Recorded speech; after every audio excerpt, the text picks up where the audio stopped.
Hey Virgo, I need you to look at the time right now. Whatever it says on that clock, hold it in your mind for a second. Because what I am about to describe is not unfolding somewhere in the abstract, distance of someday or eventually. It is close, hours close, the kind of close that changes the quality of the air you are already breathing.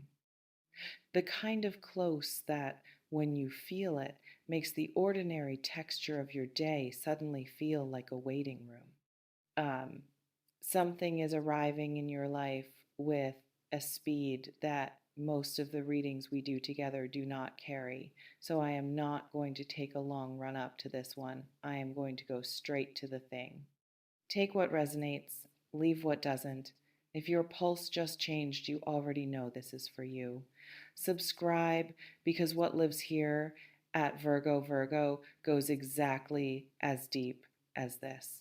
Okay, so let's move.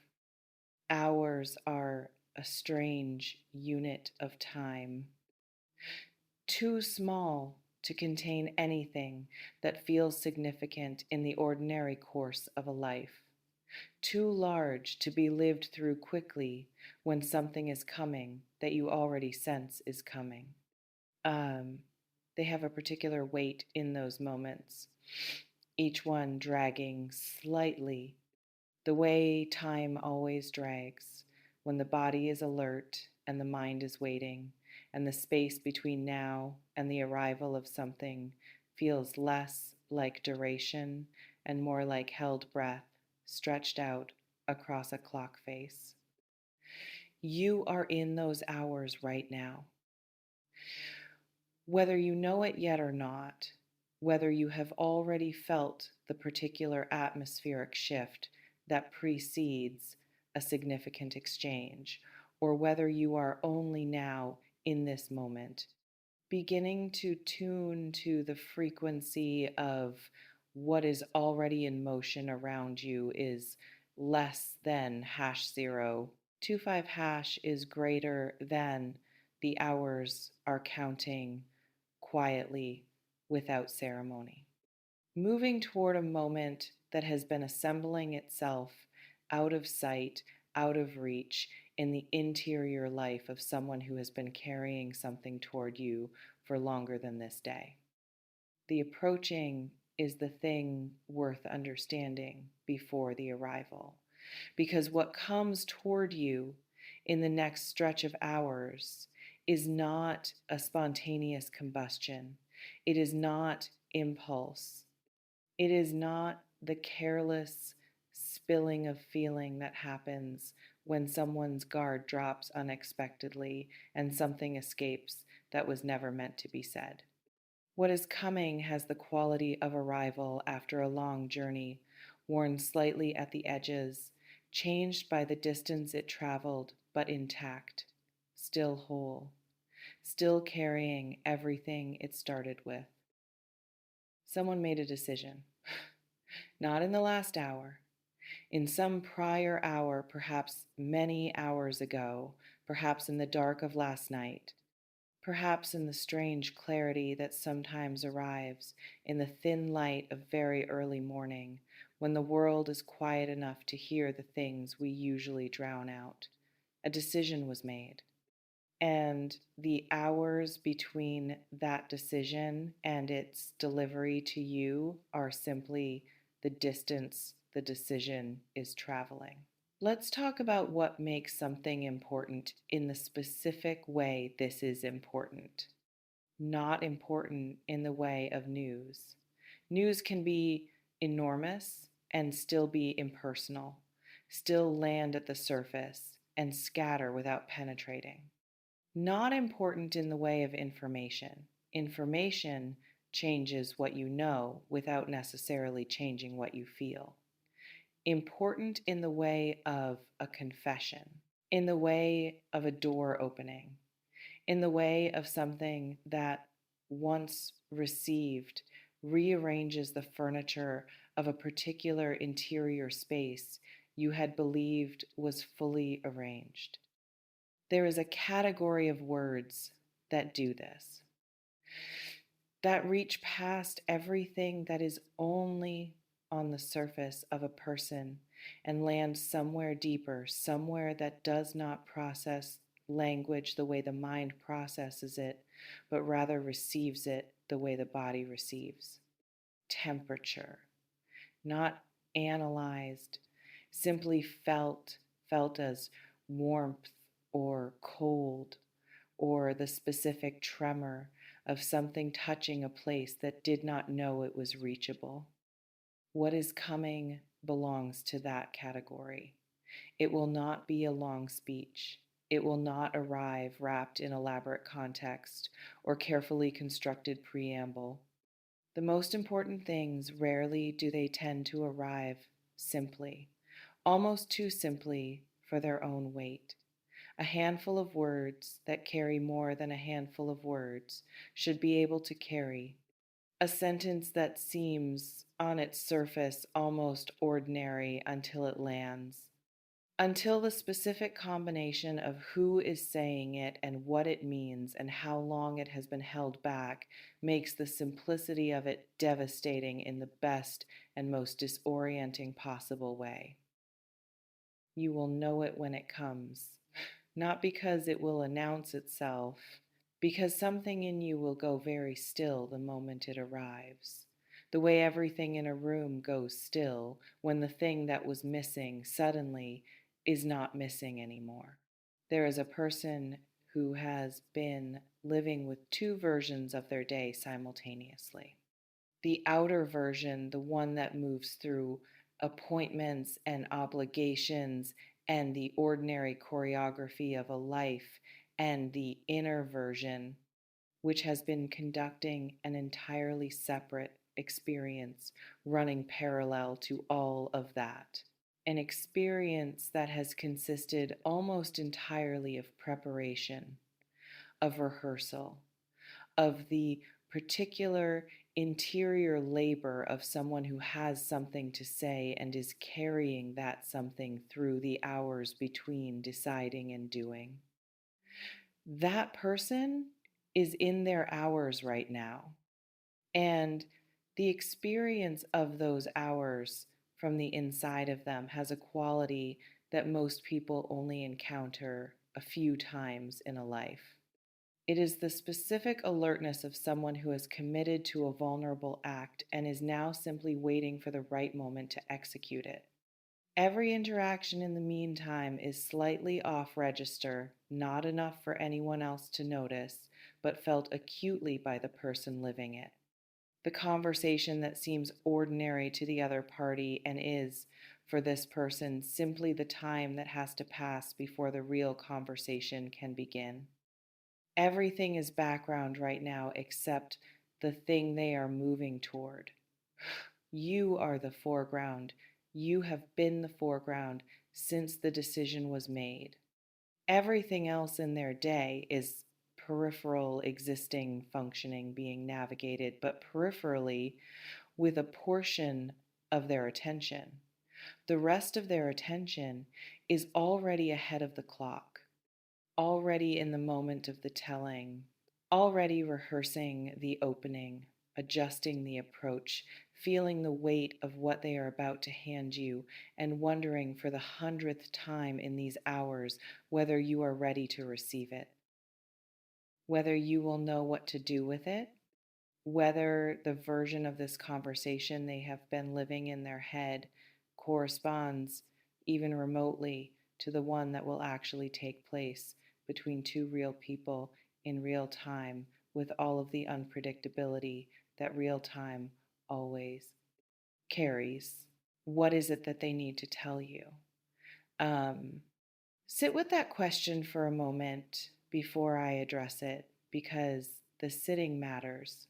Because your own body, if you give it enough quiet, already has a sense of what is coming, not the precise language, not the exact form, but the general direction, the emotional register, the rough shape of the thing that has been almost said enough times in your recent history with this person that the almost is now louder than the silence around it. What they need to tell you lies at the intersection of three things that rarely occupy the same sentence. The first is feeling the deep, sustained, quietly undeniable kind that does not respond to reason or to the convenient alternative of simply not feeling it.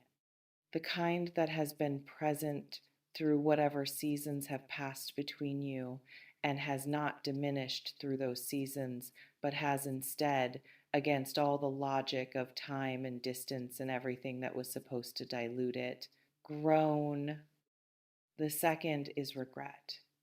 Not the catastrophic kind, not the regret of someone who believes something is irreparably lost, but the smaller, more tender regret of someone who has spent time on the wrong side of their own courage, who chose silence when speaking was available, who allowed a particular version of events to persist, a version that was never quite accurate, never quite complete, because correcting it required a vulnerability they were not yet ready for. The third is intention. This is the one that changes everything, because feeling alone does not produce the kind of telling that is coming. Regret alone does not either. But feeling combined with regret, combined with genuine, forward facing, I have decided what I want to do about this intention, that combination produces exactly the quality of urgency that is moving through this person right now. The urgency of someone who is not testing the waters, who is not reaching out to see how you respond before deciding whether they mean it, who has already decided they mean it and is now simply closing the distance between the decision and you. Let's talk about the hours themselves, the ones between now and the arrival of this, because they are not empty hours, even if nothing visible is happening in them.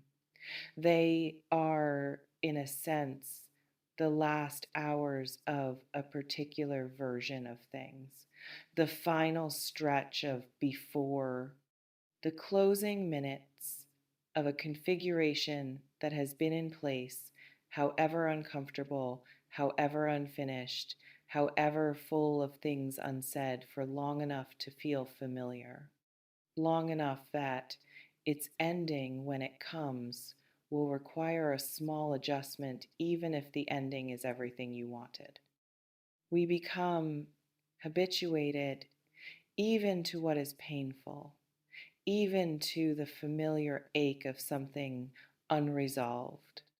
The body learns to accommodate its own wounds, builds its patterns and its daily rhythms around them, compensates, adjusts, and when the wound is finally addressed, when the unresolved is finally spoken into resolution, there is relief, yes.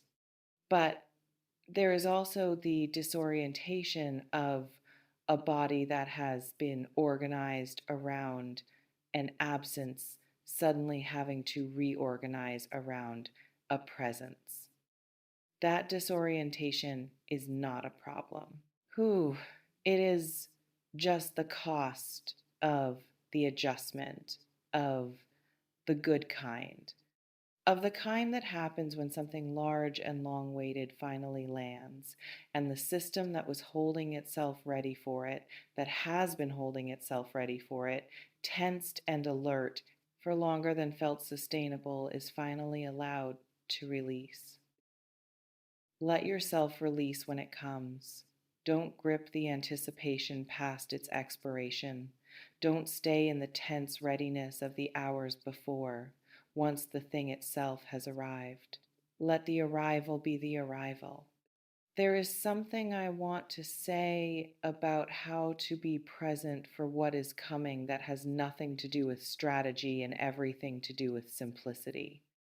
When someone hands you something they have been carrying for a long time, when they offer you the specific and irreplaceable weight of something they chose, finally, to stop carrying alone, the most generous thing you can do is to actually take it, not examine it at arm's length, not receive it with the protective glass of immediate analysis between you and the full force of what is being given, not begin in the same moment as the receiving, to construct your response before the thing itself has finished landing. Take it, let it have its full moment of arrival, let it be real before you decide what it means. Let the person who just handed you their most guarded thing see in your face and in your stillness and in the quality of the pause before you speak that you understand what you just received, that you know the cost of it, that you are not going to minimize it in the name of keeping things comfortable or inflate it in the name of performance, but simply hold it as carefully and as honestly as it was handed. That quality of receiving, that particular gift of genuine presence in the moment of someone's most genuine offering is rarer than almost anything. And it is entirely within your capacity to give it. The clock is moving, Virgo. Somewhere in the hours ahead, in whatever form the moment takes, through whatever channel it finds, in whatever version of itself this person finally decides is the one they can deliver. Something is coming towards you that has been a long time in the making. Something that carries the particular texture of words chosen with extraordinary care, of feelings confirmed and reconfirmed across a span of time long enough to remove any doubt about their staying power. Something that is important not because of its volume or its drama, but because of what it finally makes possible between two people who have been on either side of it for too long. Whew, the possibility of actual ground, of standing in the same place at the same time with the same knowledge between you, of something new beginning, not with the manufactured energy of a first meeting, but with the deep, earned, entirely real energy of two people who finally know where they stand. That is what is arriving in your hours. Not a beginning dressed up as something extraordinary, something genuinely extraordinary, dressed perhaps in deceptively ordinary clothing. Um, a few words, a voice slightly different than usual, a moment that looks from the outside like 100 other moments and is from the inside like nothing that has come before it. Stay close to yourself today. Stay soft. Stay available not to everything but to this, to the specific, quiet, long awaited knock of something that has traveled a long way to reach you and deserves to find you present when it does. The hours are moving, Virgo. Let them bring what they are carrying. You have been ready for this longer than you know.